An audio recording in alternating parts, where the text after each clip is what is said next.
పట్టభద్రుల ఎమ్మెల్సీ ఎన్నికల సందర్భంగా నల్లగొండ జిల్లా నకరేకల్ పట్టణంలోని పోలింగ్ కేంద్రంలో వికలాంగులకు కనీసం వసతులు కల్పించకపోవడంతో వికలాంగులు అనేక అవస్థలు పడ్డారు. ఈ సందర్భంగా ఘర్షకోటి సైదమ్మ అనే దివ్యాంగురాలు రోడ్డు మీది నుండి వాకర్తో నడుస్తూ పోలింగ్ కేంద్రాలకు వచ్చినా కూడా అక్కడ సిబ్బంది ఆమెకు ట్రై సైకిల్ ఏర్పాటు చేయకపోవడం ఇది పూర్తిగా అధికారుల నిర్లక్ష్యమని దివ్యాంగురాలైన మహిళ ఆవేదన వ్యక్తం చేశారు. పోలింగ్ కేంద్రాలకు వచ్చి అర్ధగంట దాటినా కూడా దీనికి సంబంధించిన అధికారులు కానీ ఇంతవరకు స్పందించకపోవడం శోచనీయం. అవసరమైతే మీరు వికలాంగులు ఓటు వేయరాదని బోర్డు పెట్టుకోండి. ఇలా ఓటుకు పిలిపించి మమ్మల్ని ఈ విధంగా అవమానించడం బాధాకరమని ఆమె ఆవేదన వ్యక్తం చేశారు.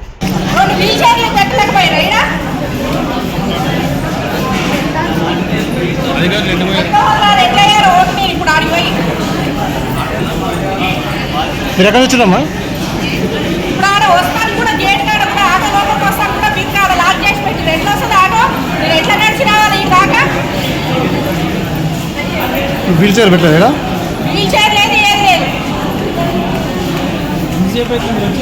నేను వచ్చి అర్ధగంట అవుతుంది.